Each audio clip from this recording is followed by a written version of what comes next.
الشيطان الرجيم. بسم الله الرحمن الرحيم. السلام عليكم ورحمة الله وبركاته. إن الحمد لله نحمده ونستعينه ونستغفره ونعوذ بالله من شرور أنفسنا ومن سيئات أعمالنا. من يهد الله فلا مضل له ومن يضلل فلا هادي له. أشهد أن لا إله إلا الله وحده لا شريك له وأشهد أن محمدا عبده ورسوله لا نبي بعده. اللهم صل على محمد وعلى آله وأصحابه ومن تبع هداه. يا أيها الذين آمنوا اتقوا الله وقولوا قولا سديدا يصلح لكم أعمالكم ويغفر لكم ذنوبكم ومن يطع الله ورسوله فقد فاز فوزا عظيما. Bapak, ibu-ibu, jamaah salat subuh Masjid Raya yang dimuliakan Allah. Pertama kali marilah kita bersyukur kehadiran Allah Subhanahu wa ta'ala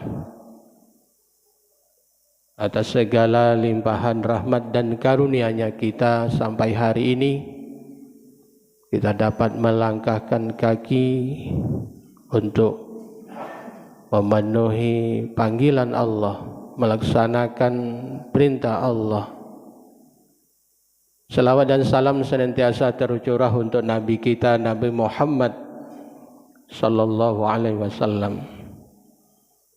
Beliau adalah figur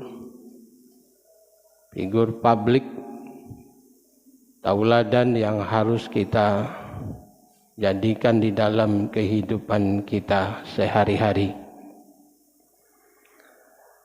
Bapak Ibu yang dirahmati Allah, pada kesempatan ini kita akan membahas sedikit tentang Al-Quran menyebutkan 4 pujian baik di dalam Al-Quran maupun di dalam As-Sunnah. Pertama, Allah Subhanahu wa ta'ala memuji dirinya sendiri atau pujian Allah kepada dirinya. Memang Bapak Ibu, dia berhak memuji dirinya atas segala kekuasaannya. Kekuasaan Allah meliputi langit dan bumi beserta segala apa yang ada padanya.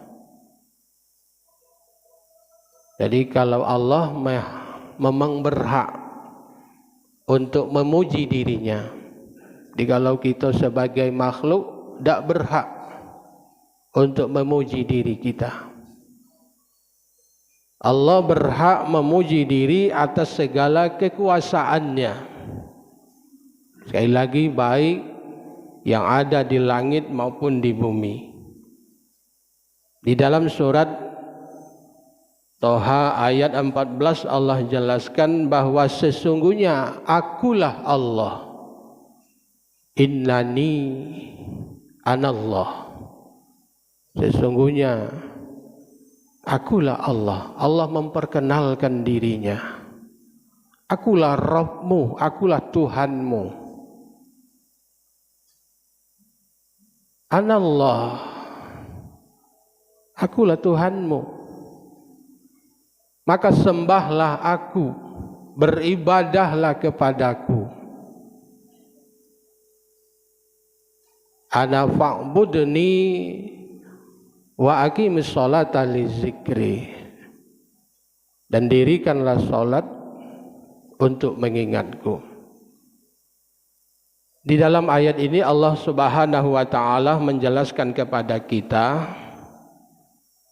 bahwa sesungguhnya kewajiban yang pertama dibebankan kepada orang mukallaf, orang yang dibebankan hukum agama adalah mengetahui bahwa tidak ada Tuhan selain Allah.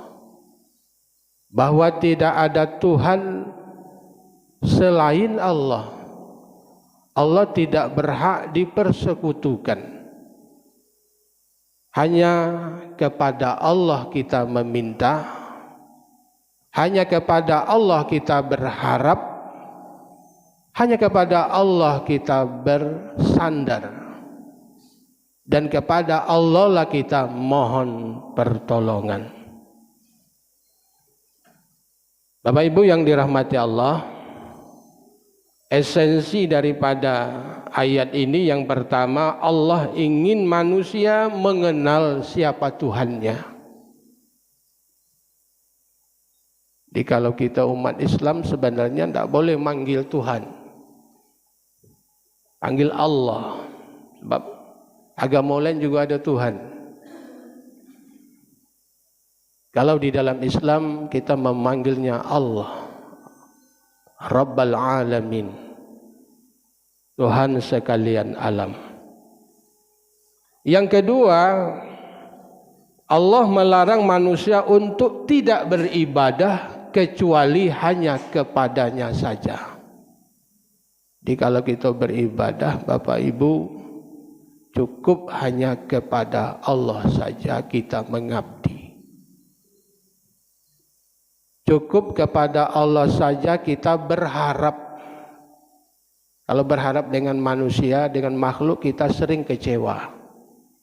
Tapi berharap kepada Allah, tidak akan pernah kita kecewa. Karena dialah yang mempunyai segala sesuatu, apa yang ada di langit dan apa yang ada di bumi beserta apa yang ada padanya. Maka memintalah kepada Allah, bermunajatlah kepada Allah. Jangan meminta, walaupun itu katanya kami ini tidak meminta ke kuburan, tetapi hanya lewat kuburan saja. Masih ada di zaman modern ini orang mendatangi tempat-tempat yang dianggap keramat, bertawasul kepada kuburan. Dianggap kuburan itu keramat, dianggap mulia untuk menyampaikan hajatnya kepada Allah Subhanahu wa taala. Jadi hanya Allah sajalah yang berhak memuji dirinya untuk disembah, untuk beribadah kepadanya, dan kita tidak berhak mempersekutukan Allah dengan sesuatu. Jadi dilarang kita ini berbuat syirik. Karena dosa syirik itu tidak akan diampuni oleh Allah kecuali yang bersangkutan bertaubat kepada Allah. Jadi kalau tidak sempat taubat orang syirik ini, tempatnya kekal selama-lamanya di dalam nerakanya Allah.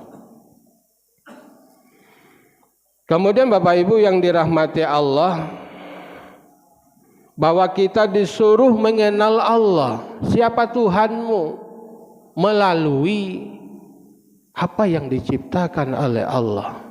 Alam tak kambang jadi guru. Jadi merenungkan semua ciptaan Allah dan firman Allah.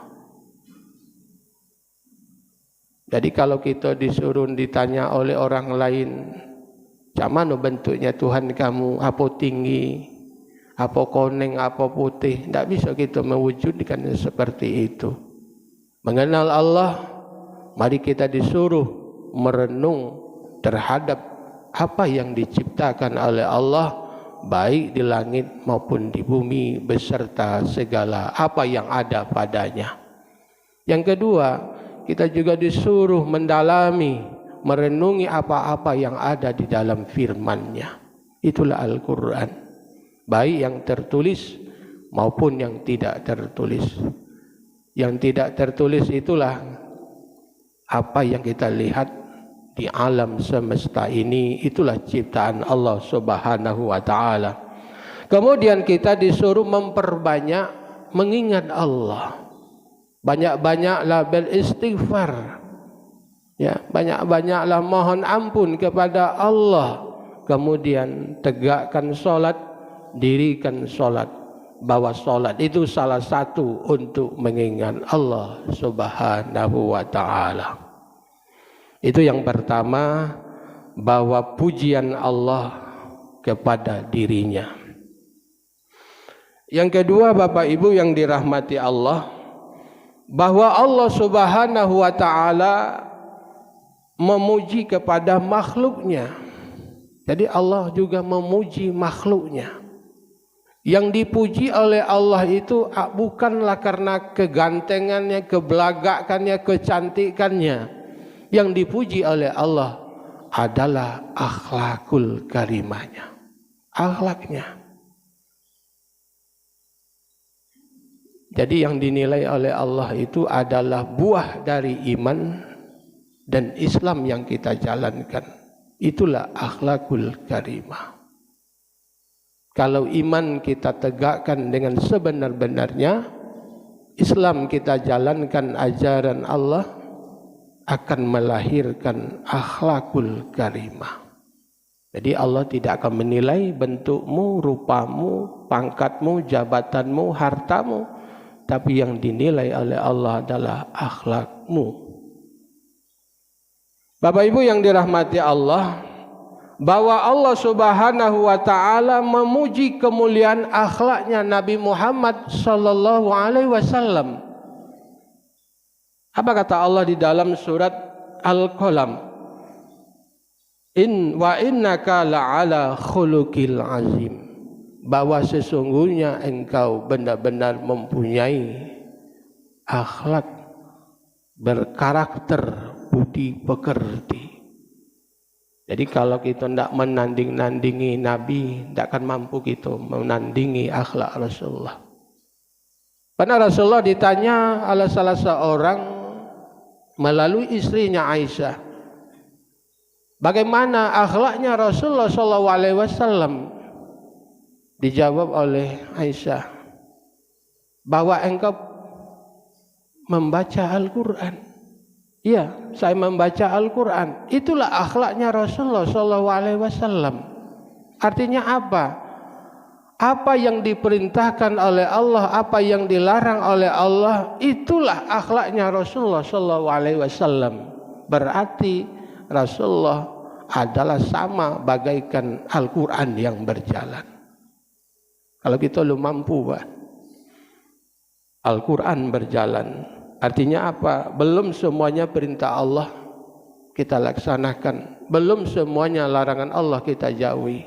Kadang-kadang terbalik. Larangan Allah dikerjakan, perintah Allah tidak dikerjakan. Nah ini yang kebalikan. Mudah-mudahan keberkahan umur yang diberikan oleh Allah kepada kita dapat melaksanakan semua perintah Allah tanpa pilih-pilih atau ditebang-tebang pilih. Apapun resikonya, kita berusaha melaksanakan perintah Allah, menjauhi segala yang dilarang oleh Allah Subhanahu wa ta'ala. Jadi khuluqul azim itu adalah akhlak yang paling tertinggi, yang paling agung. Bapak Ibu yang dirahmati Allah, bahwa di dalam kehidupan kita Allah mencontohkan kepada Rasulullah SAW, makanya Allah memuji Rasulullah SAW. Ya, memuji Rasulullah SAW dengan pujian yang Allah berikan kepada Rasulullah SAW, bukan membuat Rasulullah menjadi angkuh dan sombong, tetapi dia semakin tawadhu, semakin rendah diri, ya, semakin rendah hati.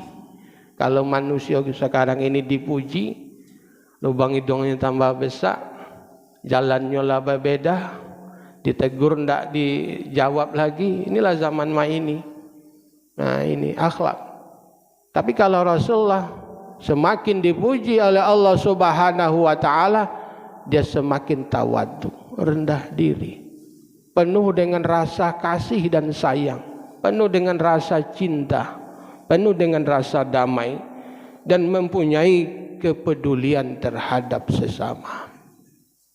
Mudah-mudahan Bapak Ibu yang dirahmati Allah, ketika kita dipuji oleh Allah, kita berusaha sebarat padi semakin berbuah, dia akan semakin merunduk. Itulah kita dicontohkan, bukan semakin padi semakin bukan berisi, bukan semakin merunduk, tapi semakin tegak dia, melihatkan kesombongannya. Baik itu lewat kekuatan, apakah lewat hartanya, apakah lewat kecantikan, kegantengannya, jabatannya, dan lain sebagainya. Nah, kita berusaha bahwa di dalam hidup dan kehidupan ini yang terpenting mempunyai akhlakul karimah, sebagaimana yang telah dicontohkan oleh Rasulullah SAW, bahwa Rasulullah yang berhak mendapat pujian dari Allah Subhanahu wa taala untuk dicontoh, untuk diteladani di dalam hidup dan kehidupan ini. Kalau tidak sama dengan Rasulullah, setidak-tidaknya menuju apa yang telah diteladankan oleh Rasulullah SAW kepada kita. Jadi akhlak Rasulullah SAW itu adalah refleksi daripada Al-Quran. Bapak Ibu yang dirahmati Allah, bahwa di antara akhlak yang dapat diteladani dari Rasulullah SAW itu adalah dapat menjaga amanah. Ya. Kalau di zaman ini dikasih amanah, kadang-kadang tidak mampu menjalankan amanah. Betapa banyak manusia yang mengkhianati amanah yang diberikan kepadanya. Terutama pada diri kita sendiri. Kita tidak perlu jauh-jauh Bapak Ibu yang dirahmati Allah. Allah memberikan amanah kepada kita sebagai seorang khalifah di muka bumi, sebagai seorang pemimpin terhadap diri kita, seorang pemimpin terhadap keluarga kita, pemimpin apalagi di masyarakat. Itu amanah yang harus kita jalankan. Kita diberi keturunan oleh Allah, itu adalah amanah yang diberikan oleh Allah kepada kita untuk dapat dijalankan amanah itu dengan sebaik-baiknya. Itu yang dapat kita contoh dari Rasulullah SAW. Yang kedua, bahwa yang dapat dicontoh dari Rasulullah SAW itu adalah dapat dipercaya. Kalau zaman ini Pak, jarang orang bisa dapat dipercaya. Betapa banyak munculnya watak-watak manusia yang curang, yang tidak jujur, yang banyak bohongnya, yang banyak dustanya. Ya, dia tidak takut kepada Allah. Tidak takut. Inilah zamannya. Dan kita jangan mengikuti zaman-zaman yang penuh dengan kebohongan. Kita berusaha bagaimana kita berusaha bisa menjadi orang-orang dapat dipercaya. Walaupun Bapak Ibu yang dirahmati Allah, kita sudah berusaha untuk dapat berbuat jujur dalam hidup dan kehidupan ini, karena kita ini sering melakukan kebohongan, maka orang tidak akan percaya kepada kita. Kenapa orang, contohnya Pak Haji ya, berdagang tanpa ada duitnya, diunjuknya modal. Ambillah dulu, karena orang percaya.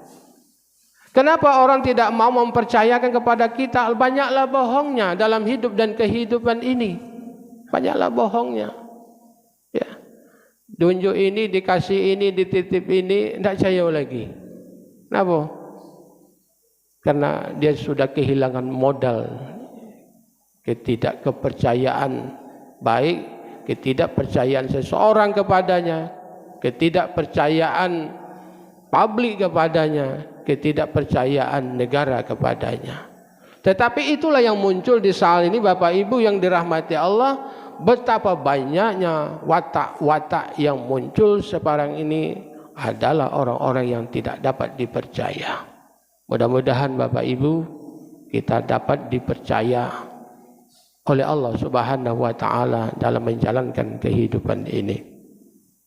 Kemudian Bapak Ibu yang dirahmati Allah, kalau kita dalam menjalankan kehidupan ini, kalau kita mendapatkan sesuatu kebaikan, tidak membuat menjadi diri kita menjadi angkuh, menjadi takabur, baik itu harta yang kita miliki, baik jabatan yang mungkin barangkali kita duduki, dan lain-lain sebagainya. Kadangkala manusia itu lupa diri ketika dia sedang menjabati sesuatu, padahal jabatan itu tidak akan selama-lamanya dia akan menjabat. Kalau pejabat itu mungkin 4 tahun, 5 tahun, 10 tahun, dan berusaha lagi untuk memperebutkan jabatan itu. Ya, tidak akan selama-lamanya. Kita berusaha tidak menjadi angkuh karena jabatan yang sedang kita duduki. Kita tidak menjadi angkuh karena Allah menitipkan sesuatu kepada kita, membuat kita kadang-kadang bisa menjadi angkuh, baik berupa harta, baik berupa kecantikan, kegantengan di dalam hidup dan kehidupan ini. Kadang-kadang manusia menjadi lupa diri bahwa segala sesuatu tidak ada yang lebih kecuali Allah Subhanahu wa taala. Yang ketiga Bapak Ibu yang dirahmati Allah, pujian makhluk kepada Allah Subhanahu wa taala. Jadi makhluk ini yang bernama manusia, dia akan berusaha memuji Allah. Siapa yang menciptakannya? Di dalam surat Al-Fatihah ayat 2 yang sering kita baca ketika kita sholat, Alhamdulillahirabbil alamin. Ketika kita mendapat apa Pak? Allah memuji kita. Ketika manusia memuji kita, cukup katakan Alhamdulillahirabbil alamin. Jadi tidak ada yang berhak dipuji, tidak ada yang lebih baik yang dipuji kecuali hanya Allah Subhanahu wa taala. Kadang-kadang ini kita lupa. Segala sesuatu yang diberikan oleh Allah kepada kita, diamanahkan kepada kita, kita lupa mengatakan lafaz Alhamdulillah. Walaupun itu kecil, walaupun itu mungkin sekali-sekali Allah memberikan kepada kita, tetap kita mengatakan Alhamdulillah. Cak mana Pak Haji? Alhamdulillah. Banyak dikit Pak Haji? Alhamdulillah. Cak mana keadaan di pasar sekarang Pak Haji? Alhamdulillah. Jangan kita ini berutuan, cak mana pasar mainnya? Walah, nanggung mainnya, nanggung. Ibu Haji. Alhamdulillah. Yang dipuji itu Allah, Pak Haji. Allah yang nentukan itu. Cak mana? Lupa catat dulu. Alhamdulillah. Ya. Jangan kita meratapi, kadang-kadang menyalahkan Allah. Allah yang kita salahkan. Ya, banyak-banyaklah mengucapkan Alhamdulillah. Ya. Bahkan kita minimal bacanya 17 kali di dalam sholat kita. Memuji Allah. Yang berhak dipuji oleh makhluk itu adalah Allah. Tidak berhak memuji sesama makhluk. Ya. Memang Bapak Ibu kita ini pada fitrahnya boleh dipuji, minta dipuji ya manusiawi itu kalau minta dipuji. Tetapi alangkah lebih baiknya kita pada kesempatan ini, baik di waktu lapang maupun di waktu sempit, banyak-banyaklah mengucapkan Alhamdulillah. Jadi kata Nabi, afdalul zikir itu paling afdal untuk mengingat Allah itu adalah kalimat la ilaha illallah. Banyak-banyaklah mengucapkan kalimat la ilaha illallah. Wa afdalul doa, dan seutama-utamanya doa itu adalah alhamdulillah. Alhamdulillah. Jangan Pak berat mulut kita ini mengucapkan kata-kata alhamdulillah. Susah. Ini. Jadi kita sering mengatakan keluhan-keluhan. Susah, payah. Ya, banyak-banyaklah berdoa, alhamdulillah. Pasti Allah akan menggantikan dari itu semua, akan melapangkan segala kesempitan-kesempitan yang kita alami dalam kehidupan ini. Bapak Ibu yang dirahmati Allah, kemudian yang terakhir bahwa pujian di dalam Al-Quran itu adalah pujian makhluk kepada makhluknya. Jadi makhluk ini juga memuji makhluknya.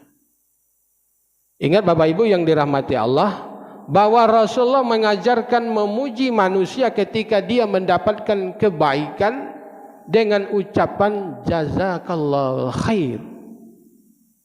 Jazakallahu khair. Artinya semoga Allah membalasmu dengan kebaikan. Ini pujian ini adalah doa, Pak. Maksudnya doa. Jazakallahu khair. Ya. Semoga Allah membalasmu dengan kebaikan. Jadi kalau kita nak memuji kawan kita, memuji saudara kita, memuji anak kita, akhlaknya nih Pak ya, bukan karena gantengnya, bukan karena belagak cantiknya, karena pangkatnya, suksesnya, tetapi karena akhlaknya. Pujilah mereka itu dengan lafaz jazakallah, jazakallahu khair. Semoga Allah membalas kamu dengan kebaikan. Mengharapkan pujian, sekali lagi Bapak Ibu yang dirahmati Allah, itu adalah manusiawi. Jadi kita kalau ada orang mendapat kebahagiaan, mendapatkan kebaikan, mari kita ucapkan lafaz jazakallahu khair. Semoga Allah akan membalasmu dengan kebaikan. Jadi kalau walaupun kita jenguk kegantengan orang itu Pak ya, kecantikan orang, atau mungkin kebagusan akhlak seseorang, kemudian keberhasilan dan kesuksesan seseorang, jazakallah, jazakallahu khair. Semoga Allah membalasmu dengan kebaikan. Namun Bapak Ibu yang dirahmati Allah, Allah mengecam keras orang yang suka dipuji. Ya, suka dipuji, suka dikolok-kolok, suka diambung-ambung. Allah ngecam ini orang-orang seperti ini. Nanti di dalam surat Ali Imran ayat 188 Allah katakan, janganlah sekali-kali engkau menyangka orang-orang yang suka dengan apa yang telah mereka lakukan dan suka dipuji atas segala sesuatu yang tidak mereka kerjakan. Janganlah sekali-kali engkau menyangka mereka akan selamat dari siksanya Allah. Bagi mereka adalah siksaan yang amat pedih. Kadang-kadang bukannya yang bagawe, wong lain bagawe, dia dapat nama. Nanti disanjung-sanjung, dipuji-puji, kage ada papan nama selamat atas keberhasilan. Padahal bukan gawe dia. Ya, tunggu baik Tuhan, siksaan Allah itu amat pedih. Ya, wong yang bagawe dia dapat nama. Nah, tapi ada yang terbalik, dia makan nangko, uang dapat getahnya. Nah, itu susah itu. Jadi mudah-mudahan jangan kita suka diambung-ambung, dipuji-puji oleh manusia. Belum tentu dipuji oleh manusia itu arti yang sebaliknya. Kadang-kadang kita dipuji itu merupakan, apalagi di depan kita, itu merupakan suatu penghinaan, ya, suatu perendahan. Tetapi karena kita ini dipuji di hadapan kita, luar biasa. Wah, senang nih anakku ini dipuji, disanjung, ya. Tetapi kalau tidak muji wong, pujilah di belakangnya. Artinya ketika mereka tidak ada di samping kita, di dekat kita, kalau tidak mujinya, pujilah kebaikan-kebaikan akhlaknya, kebaikan-kebaikan yang telah dia lakukan, pujilah mereka. Tapi kalau kita dipuji di depan kita, Pak, itu merupakan suatu penghinaan terhadap diri kita, kerendahan terhadap diri kita. Ya, tentu kita hati-hati, Pak. Kalau kita dipuji kawan di depan, apa deh ini kawan kok? Ya, hati-hati itu. Tapi kalau kita di depan jauh di hadapan kita, atau dengan orang lain dia akan mengatakan bahwa si anu itu baik akhlaknya, baik amalnya, orang baik.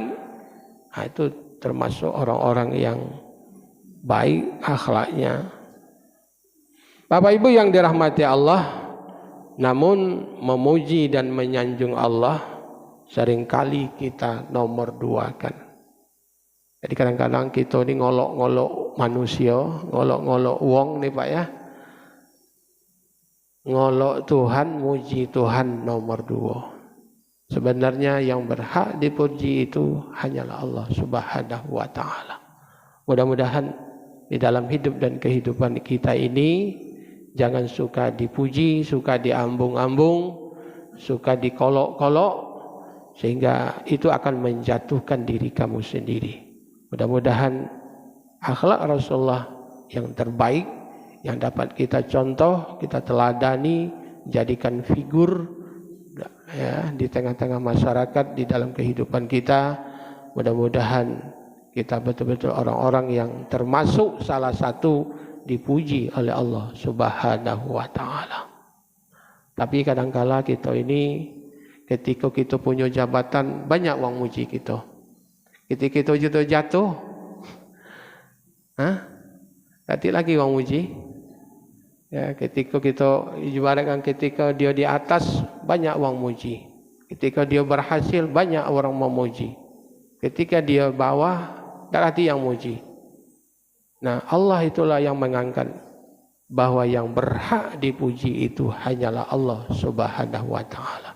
Jadi dalam Quran itu ada 4 macam pujian. Yang pertama, Allah memuji dirinya sendiri. Yang kedua, Allah memuji makhluknya, terutama akhlaknya Rasulullah SAW. Yang ketiga, makhluk memuji Khaliknya yang menciptakannya. Yang keempat, antara makhluk memuji di antaranya. Mudah-mudahan kita senantiasa memuji orang-orang yang memang terpuji akhlaknya, dan mudah-mudahan kita termasuk orang-orang yang dipuji oleh Allah Subhanahu wa ta'ala. Salah satunya Bapak Ibu, seorang pedagang contohnya, seorang yang beraktivitas betapapun sibuknya di dalam kehidupan sehari-hari, dia tinggalkan kesibukannya, aktivitasnya, dia penuhi panggilan Allah ketika azan dikumandangkan. Itu Allah sangat memuji perbuatan orang itu. Sebaliknya, ketika Allah mengundangnya, memanggilnya dengan panggilan azan, mereka tidak memenuhi panggilannya, Allah tidak akan memujinya orang ini. Malah Allah akan menghinakannya. Mungkin barangkali kelihatannya dia merasa hebat, dia merasa terkenal. Kalau orang sekarang namanya merasa viral di dalam hidup dan kehidupan ini, padahal sebenarnya dia hina di hadapan Allah Subhanahu wa ta'ala. Ini saja mungkin barangkali sejenak sebagai santapan rohani kita pada kesempatan ini. Mudah-mudahan kita menjadi orang-orang yang mempunyai akhlak yang telah dicontohkan oleh Rasulullah SAW. Mudah-mudahan kita mampu mengemban amanah, dapat dipercaya, dapat bersosialisasi dan berkomunikasi dengan baik dengan sesama, dan kemudian kita hidupkan jalan silaturahim di antara kita. Mudah-mudahan kita akan dipuji oleh Allah Subhanahu wa ta'ala. Saja, terima kasih yang dapat saya sampaikan. Billahi taufiq wal hidayah. Assalamualaikum warahmatullahi wabarakatuh.